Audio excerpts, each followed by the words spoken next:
new finance minister, Enoch Godongwana, has a tough time ahead of him. He is only a couple of weeks away from having to deliver the country's his maiden medium-term budget policy statement. He takes over from Treasury veteran Tito Mboweni, who was finally granted his wish to leave cabinet this week.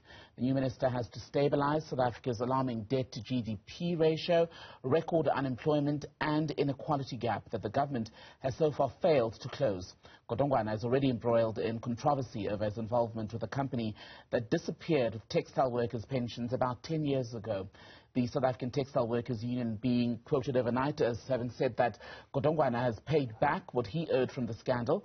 Let's discuss his appointment with Economist Duma Gqubule, who's joining us from Johannesburg. Duma, always good to have you on the program. So first things first, you are among the people who've been chanting down with austerity during the Mboweni years. Do you think it'll finally happen now?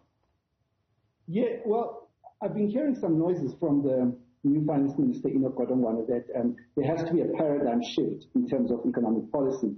And this is very encouraging. I also saw an article he wrote in the Business Day where he talked about the need to provide humanitarian support through a basic income grant, which he said was a legitimate call by civil society. So it suggests to me that he's prepared to listen to alternative views on how to get us out of this crisis. You must remember that we have an unviable society. We have unemployment of 75% for youth.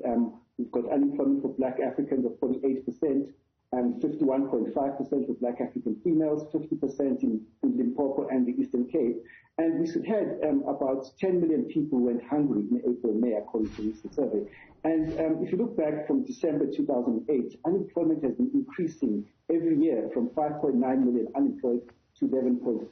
All the government's economic policies have not worked. And since President Ramaphosa became president over the last 3 years, the situation has got worse. So at some point, the Treasury and the government must say these policies are not working. As Mr. Godongwana says, we need a paradigm shift. I suspect that he's finding an institution at Treasury that doesn't know how to change, and that is a major challenge because I think they are in a time warp in terms of economic policies that were relevant for a different era.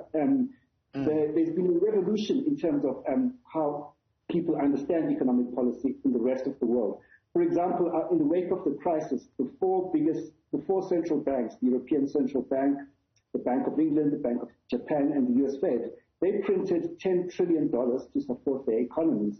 And we have the IMF, which is a champion of austerity, telling countries that no, this is not the time for austerity. Please do not withdraw the support that you gave to the economies, including emerging and developing countries. Yeah.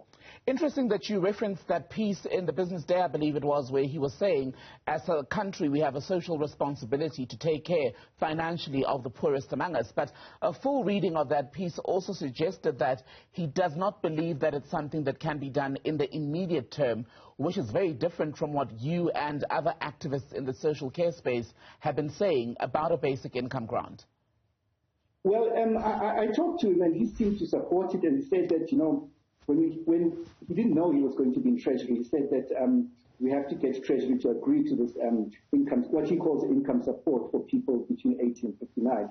So I would say where I disagree with him is that he was saying that the income support should be temporary, but we don't have a choice. The humanitarian devastation in terms of the livelihoods that have been lost and decimated.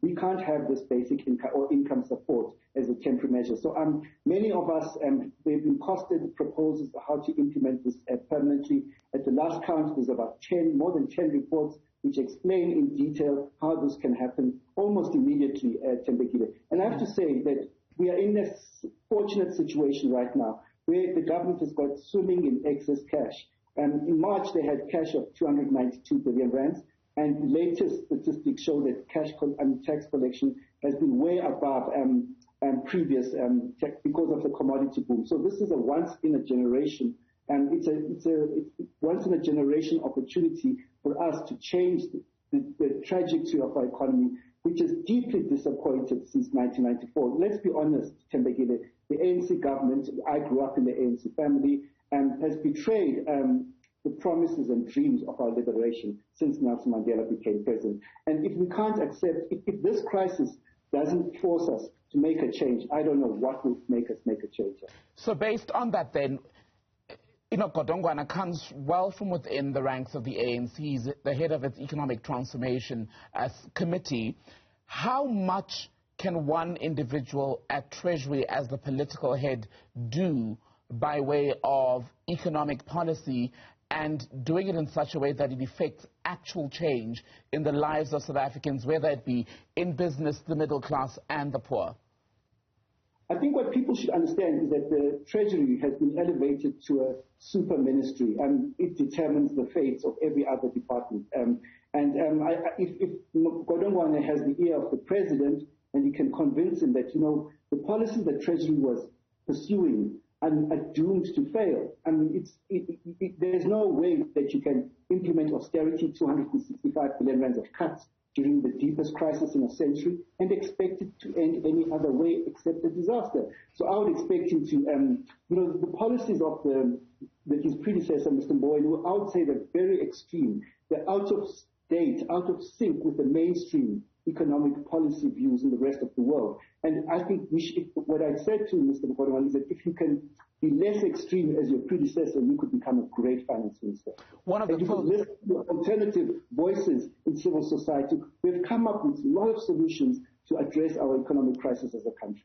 And one of the quotes that have come up since news on a Thursday of his appointment as finance minister was Godongwana saying in one of the pieces that we cannot tax our way out of an economic crisis. Is that a sound economic and fiscal assessment?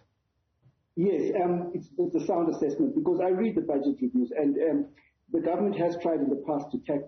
Economics 101 says you can't tax the majority of the people during a depression. What you can tax is the rich, the people, the top 1% who don't spend most of their money.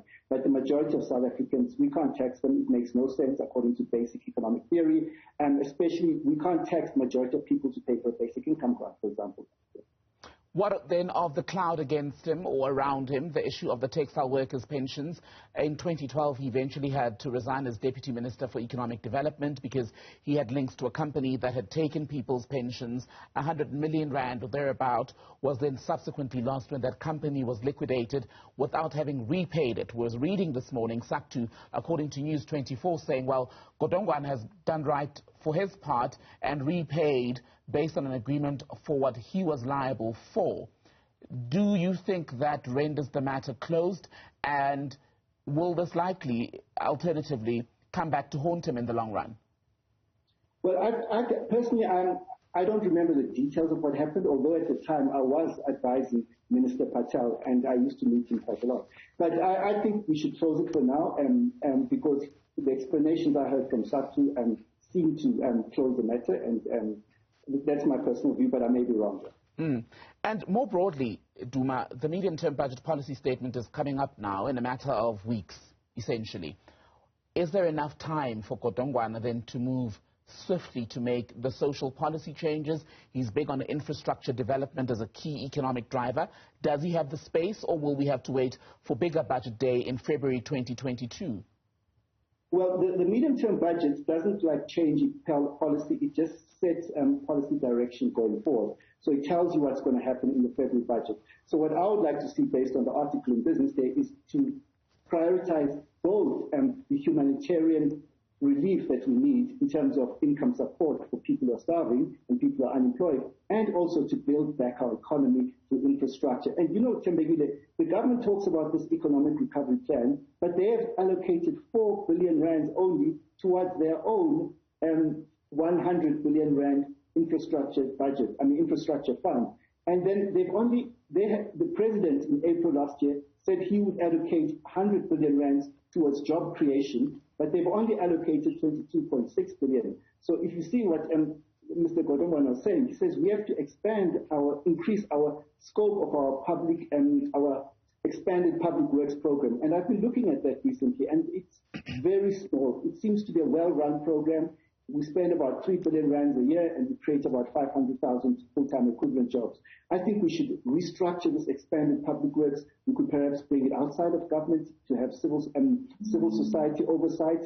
and we could perhaps scale up the size of the budget allocation. And the most important thing, he must decide what to do with this tax windfall. I believe the entire windfall must be reinvested back into the economy and not used to pay back debt. Duma, we're going to let you go because someone is desperately trying to get you on the line. I suspect trying to debate you on your positions on this. For now, thank you so much for being on Newsfeed PM. Thank you so much.